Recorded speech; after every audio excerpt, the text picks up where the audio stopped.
Bonjour, bienvenue à cette capsule qui concerne l'isomérie optique.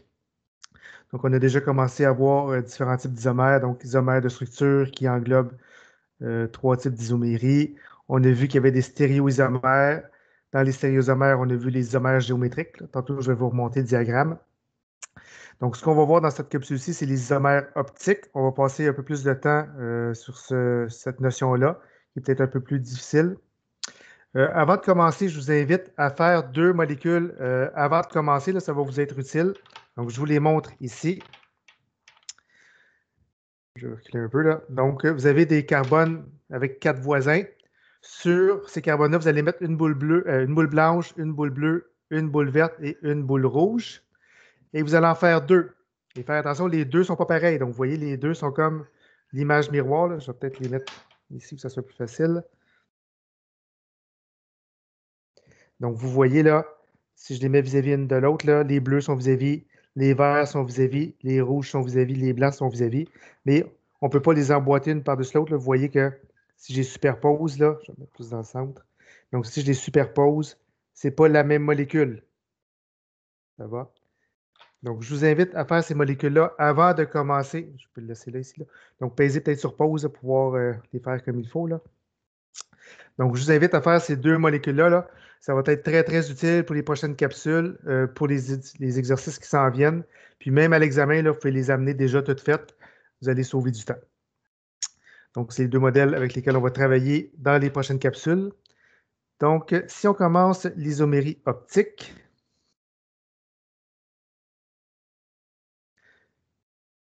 donc on est toujours dans le chapitre 3. On n'est plus dans la section 3.6, c'est 3.5 concernant l'isomérie optique. Il faut que je change ça. Donc, section 3.5, on revient un petit peu en arrière. Donc, petit rappel sur les isomères. Donc, il y a deux grandes familles d'isomérie. Donc, isomères de structure et stéréoisomères. Je vous rappelle que pour avoir des isomères, il faut les mêmes nombres de chacun des atomes, donc carbone, hydrogène, oxygène, azote, là, donc la même quantité. Et il faut briser des liens pour passer de un à l'autre. Donc, si vous faites juste pivoter, c'est des conformères. Si vous faites juste tourner la molécule sans pivoter de lien, ben, c'est la même molécule. Puis si jamais il n'y a pas le même nombre d'atomes, ben, à ce moment-là, c'est aucune relation. Donc, pour avoir une relation d'isomérie, il faut vraiment que les deux molécules qu'on compare aient les mêmes groupes, donc les mêmes, excusez, pas les mêmes groupes, les mêmes nombres d'atomes, donc même nombre de carbone, même nombre d'oxygène, même nombre d'azote. Et faut devoir briser un lien pour passer de un à l'autre. Le petit truc qu'on avait vu, donc isomère de structure, les noms sont complètement différents, alors que stéréoisomère, à la base, ils portent le même nom. Donc, on doit leur rajouter un stéréodescripteur pour les différencier. Dans isomère de structure, on en a vu trois types, constitution, fonction, position. Dans votre manuel, il en utilise seulement deux. Donc, c'est pour ça que je l'ai mis comme ça, là, position et fonction. Dans vos exercices ou dans vos examens, là, vous pouvez ajouter constitution, ce n'est pas un problème, mais il faut aussi seulement dire position, ça va être accepté. Donc, isomère de position, ça veut dire qu'on a la même fonction à un endroit différent. Isomère de fonction, ça veut dire que la fonction est complètement différente. Mais dans un cas comme dans l'autre, le nom va être différent. Stéréoisomère, on en a vu déjà un premier type, isomère géométrique, qui nécessite soit un lien double ou un cycle. Donc, isomère géométrique, il y avait deux façons de les différencier. Donc, c'est soit la notation cis-trans lorsque les voisins sont pareils, ou la notation EZ qui englobe tout ce qu'on peut utiliser comme voisin. Donc, qu'ils soient pareils ou différents, EZ va fonctionner. Donc, ça, c'est ce qu'on a vu dans la dernière capsule. Ce qu'on va voir maintenant dans cette capsule-ci et dans les prochaines, c'est l'isomérie optique. Donc, pourquoi on appelle ça isomérie optique? Parce que ces molécules-là ont la propriété de faire dévier la lumière. Donc, soit la faire dévier à gauche, soit la faire dévier à droite. Des fois, c'est avec un angle plus ou moins grand. Là, ça peut être plus 15 degrés à gauche. Excusez, ouais. Ou moins, excusez, à gauche ou à droite. Donc, ça peut être de 15 degrés à gauche, de 30 degrés à droite, de 25 degrés à gauche, de 25 degrés à droite. Là. Donc, ça fait dévier la lumière. Et une chose qui va être essentielle de le comprendre, je vais y revenir tantôt, c'est que seulement qu'en regardant la molécule, on ne peut pas savoir si c'est à gauche ou à droite, ou si c'est plus 15 ou c'est 20 ou 22 là, degrés. Donc, juste en regardant la molécule, on ne le sait pas. Donc, on va quand même se donner des trucs pour pouvoir différencier les molécules. sans savoir expérimentalement ce qui va se passer. Donc, on va commencer avec quelques définitions. Vous allez voir dans l'isomérie optique qu'il y a beaucoup de nouveaux termes qu'on va employer. Donc, vous pouvez les noter. Je ne suis pas sûr que je les ai notés dans votre document résumé, là. Donc, vous pouvez les noter, mais on va travailler beaucoup avec ce langage-là. Donc, c'est des noms des fois un peu particuliers, là, mais vous allez vous habituer. Donc, premier terme qu'on va utiliser lorsqu'on parle d'un carbone asymétrique ou un synonyme, on dit aussi un carbone stéréogénique. Donc, c'est la même chose. Donc, c'est quoi? C'est un carbone qui est entouré de 4 groupes différents. Donc, ces 4 voisins vont être différents. Ce n'est pas nécessairement ses voisins immédiats, c'est globalement, si vous continuez toute la chaîne, là, vous comparez toute la chaîne au complet, les 4 groupes sont différents. Et à ce moment-là, on va mettre un astérisque sur le carbone. Donc, si je reprends mes petits modèles de tantôt, là. Donc, si je prends ça ici, donc vous voyez, mon carbone qui est au centre a 4 voisins, un blanc, un rouge, un vert, un bleu. Donc, ça serait un carbone stéréogénique. Et lorsqu'on parle de voisins, là, exemple, si j'avais un carbone là, mais que la chaîne qui continue est différente de la chaîne qui est en haut, on considère que c'est des voisins qui sont différents. Ça va?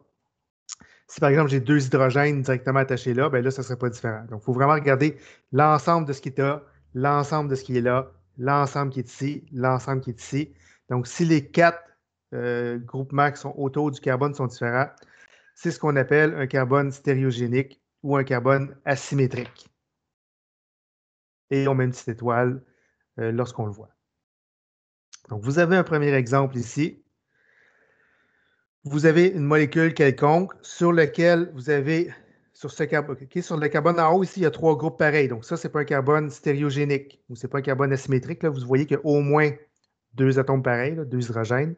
Sur le carbone du centre, vous avez un H, un C, un Cl, un O. Donc, vous voyez que ce carbone-là contient 4 voisins différents. Donc, c'est ce qu'on appelle un carbone asymétrique. Donc, on va lui mettre une petite étoile pour l'identifier.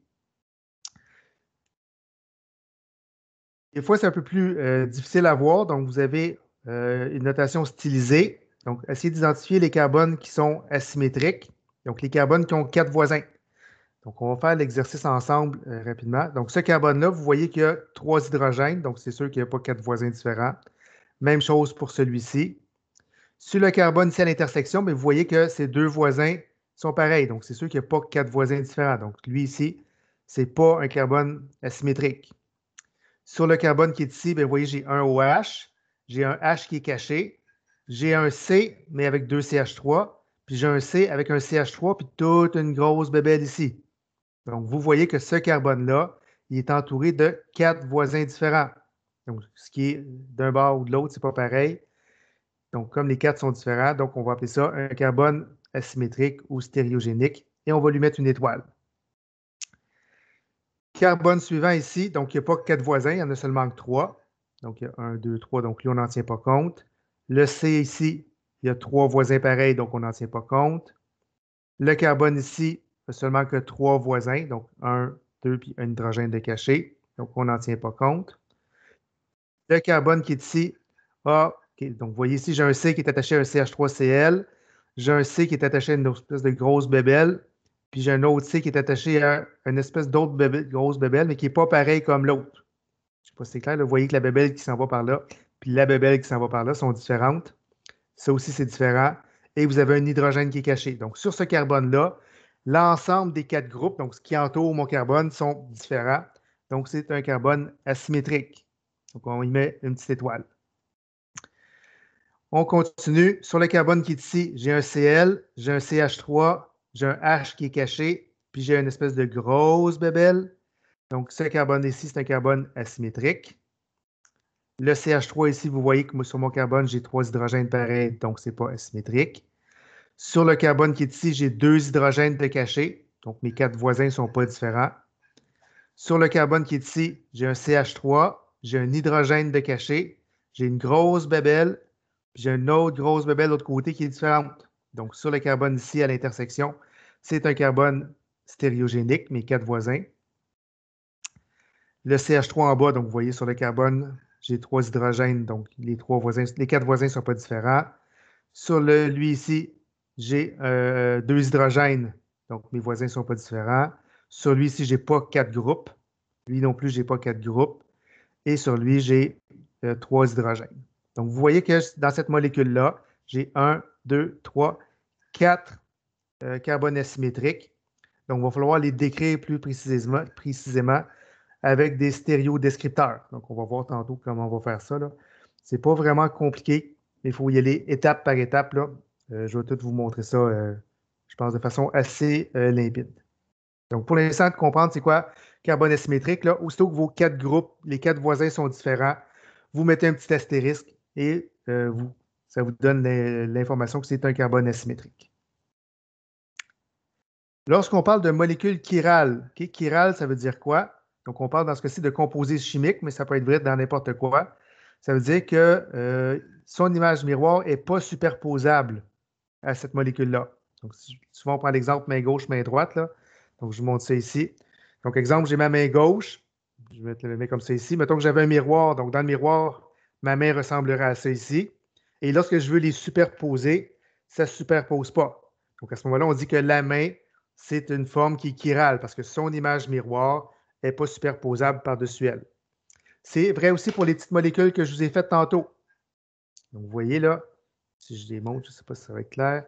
Donc, vous les mettez vis-à-vis l'une l'autre. Mettons, je mets mes boules rouges vis-à-vis, mes boules bleues vis-à-vis. Donc, je m'organise pour que ça soit symétrique. Même pas. Comme ça.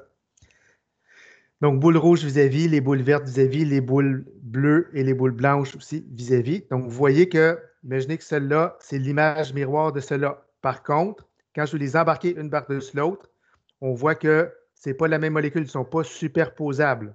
Donc, à ce moment-là, on dit que cette molécule-là, c'est une molécule qui est chirale.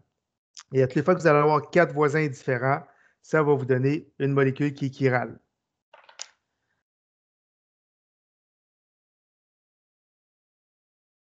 C'est la définition de chiralité. Donc, faites attention, ce n'est pas chiral. Là. Souvent, il y en a qui disent chiral. C'est vraiment chiral. Donc, ça se prononce comme un K.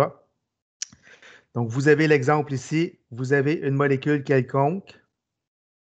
Donc, vous avez CH3O, un C, un H, un OH, un Cl. Donc, ce carbone-là, c'est un carbone asymétrique. Je fais la même molécule, mais je fais juste inverser ces deux groupes-là. Donc, le Cl et le OH, je les inverse ici. Donc, évidemment, c'est des isomères parce que j'ai dû briser des liens pour passer de la molécule de gauche à la molécule de droite. Et lorsque je fais pivoter ma molécule de droite, on se rend compte qu'en fait, c'est l'image miroir de la molécule de gauche, mais elle n'est pas superposable par-dessus. C'est ce que je mets ici. Donc, la molécule de droite est l'image miroir non superposable de la molécule de gauche. Donc, cette molécule-là est chirale. Je pourrais vous montrer un exemple où ce n'est pas chiral, là, ça serait plus évident. Donc, si je reprends mon petit modèle de tantôt, je vais juste mettre 3 groupes différents pour vous montrer.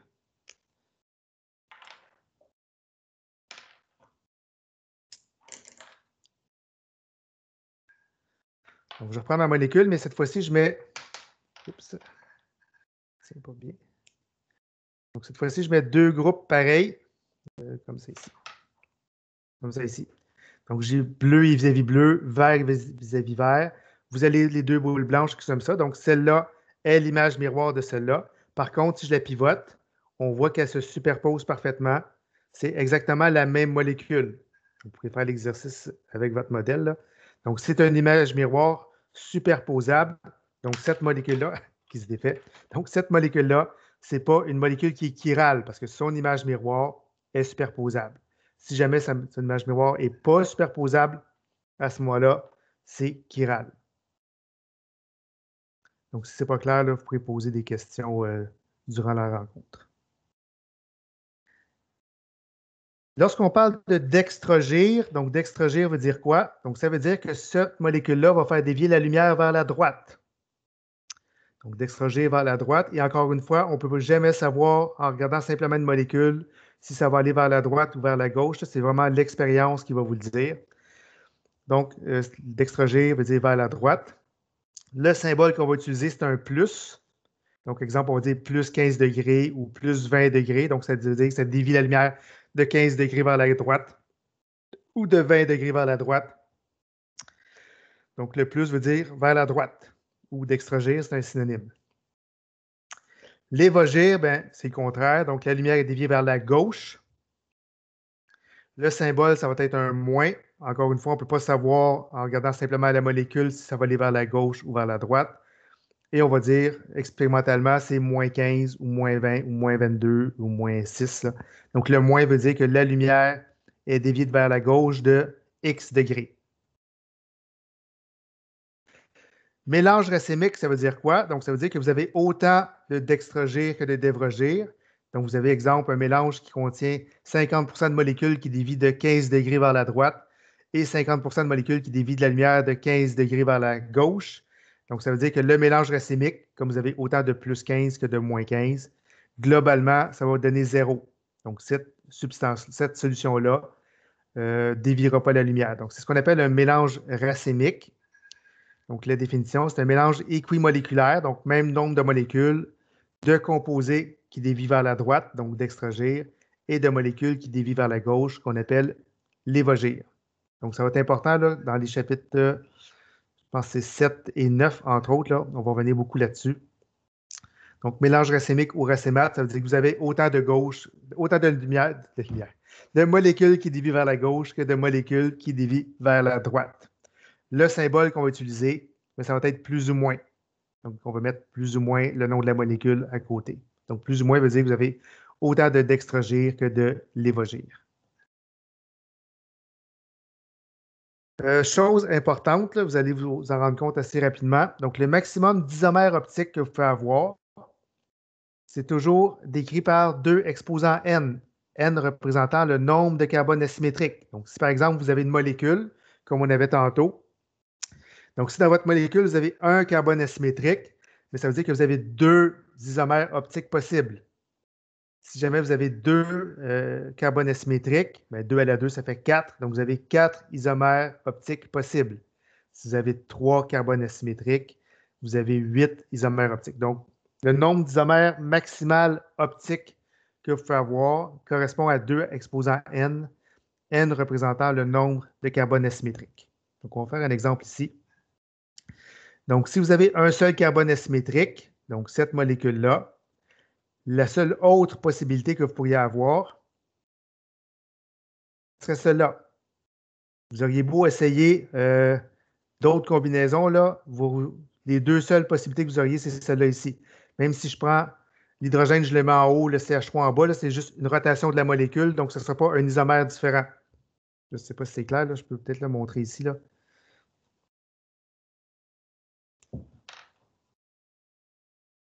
Comme c'est ici et comme c'est ici. J'espère que je les ai mis dans le bon sens.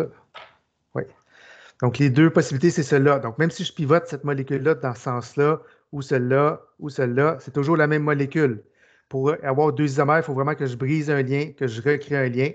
Donc, si vous avez un seul carbone asymétrique, les 2 possibilités, c'est celle-là ici. Donc, même si je la représentais comme ça, c'est encore la même chose. Si je la représente comme ça, c'est encore la même chose. Donc, ce n'est pas des isomères. Ces 2-là, c'est des isomères différents, là, mais ça, par rapport à ça, ou ça, c'est pas une isomère différente, c'est juste une rotation de la molécule. J'espère que c'est clair. Sinon, on en parlera au prochain cours. Donc, un carbone asymétrique, vous avez toujours seulement 2 possibilités. Et on voit que, comme on est dans les stéréoisomères, bien, le nom de ces 2 possibilités-là, c'est le même. Donc, dans ce cas-ci, ça serait du 1-chloroéthanol. Donc, et parce que vous avez 2 carbones, éthane parce que c'est des liaisons simples, ol parce que c'est votre fonction prioritaire alcool, et votre chlore, il est sur le carbone 1. Même chose ici. Chaîne à 2 carbones, fonction prioritaire alcool qu'on met sur le carbone 1, et vous avez un chlore qui vient aussi se brancher sur le carbone 1. Donc, les 2 molécules ici s'appellent 1-chloroéthanol. Par contre, ce n'est pas la même molécule. Donc, pour passer la molécule de gauche à la molécule de droite, je dois nécessairement briser des liens. Donc, si je fais juste pivoter, là, on se rend compte que ce n'est pas la même molécule. Deuxième exemple, avec 2 carbones asymétriques. Donc, on voit ici que ça, ce n'est pas un carbone asymétrique. Lui, ici, c'en est un, parce que vous avez 4 voisins, OH, NH2, CH3, puis la grosse bébelle. Le carbone de droite, ici aussi, il y a 4 voisins, hydrogène, CH3, chlore, puis la grosse bébelle. et votre CH3 qui n'est pas un carbone asymétrique. Donc, vous avez deux carbones asymétriques qu'on identifie avec des astérisques. Donc, comme on a deux carbones asymétriques, on se rappelle que la règle du nombre maximal d'isomères optiques, c'est 2 exposants en 2. Donc, je vais avoir 4 possibilités. Donc, vous les avez ici. Donc, la molécule que j'ai de vous montrer. Ensuite, je vais essayer, pour que ce soit clair, là, de garder le lien, la ligne ici, CH3, CH3, là, je vais la laisser là. Je vais juste faire pivoter les OH-NH2 puis CLH. Là. Donc, vous voyez ici, j'ai tout fait pivoter. NH2, OH sont complètement inversés. H et Cl sont complètement inversés. Ici, j'ai gardé le Cl et le H à la même place, mais j'ai pivoté le NH2OH. Et même chose ici. Donc, j'ai gardé le HCl par rapport en haut pareil, mais j'ai fait pivoter le OH et le NH2. Donc, il faut réaliser que pour passer de n'importe quelle de ces 4 molécules-là à une autre, je dois nécessairement briser des liens. Je ne peux pas juste faire pivoter, là, ça ne donnera pas ce que je cherche. Donc, comme j'ai 2 carbones asymétriques, mais ça me donne 4 isomères optiques différents. Donc, la règle, c'est pour chaque carbone asymétrique, vous avez 2 exposants N isomères optiques possibles. Le nom, donc on pourrait le nommer, vous verriez que les 4 molécules portent exactement le même nom, donc 2 aminos, 3 chlorobutane, 2 ol. Donc, butane parce qu'ils ont tous 1, 2, 3, 4. Donc, 1, 2, 3, 4, 1, 2, 3, 4, 1, 2, 3, 4. Fonction prioritaire alcool, qui est sur le carbone 2 dans chaque cas. Même chose ici, même chose ici. Et vous avez votre chlore, votre amino qui est en position 2 aussi. Donc, amino, amino, amino et amino. Et votre chlore qui est en position 3. Donc, chlore ici, chlore là, chlore là, chlore là. Donc, vous voyez que les 4 isomères portent exactement le même nom. Par contre, ce n'est pas du tout la même molécule. Là. On voit qu'on doit nécessairement briser des liens pour passer de une à l'autre. Et c'est ce qu'on appelle des isomères optiques. Donc, pour différencier les différents types d'isomères optiques, on va utiliser 2 stéréodescripteurs. Donc, on se rappelait que dans l'isomère géométrique, il y avait cis-trans ou EZ. Dans le cas de l'isomère optique, les stéréodescripteurs vont s'appeler R et S. Donc, on va expliquer dans une prochaine capsule à quoi ça correspond. Et ce qui est super, super important, le stéréodescripteur R et S n'a aucun rapport avec le sens de la lumière. Donc, vous ne pouvez pas dire que R va dévier à droite puis S va dévier à gauche ou le contraire. Là. Ça n'a aucun rapport. Donc, il peut y avoir des R qui dévient à gauche, des R qui dévient à droite, des S qui dévient à gauche, des S qui dévient à droite. Donc, j'ai juste illustré, là, il peut y avoir des R+, des R-, des S+, des S-. Donc, le sens de déviation n'a aucun rapport avec le stéréodescripteur R et S. Donc, ça termine cette première introduction à ce qui s'en vient sur l'isomérie optique. Ce que je vais vous montrer maintenant dans la prochaine capsule, c'est comment justement assigner un R ou un S à chacun des carbones asymétriques. Donc, on va y aller étape par étape. Là. Et s'il y a des questions, n'hésitez pas à me contacter. Là, ça va me faire plaisir de vous répondre. Donc, encore une fois, n'hésitez pas à vous faire 2 modèles là, comme ça avec des boules bleues, blanc, rouge, vert et à les garder faites parce que ça va être très pratique pour les prochains cours.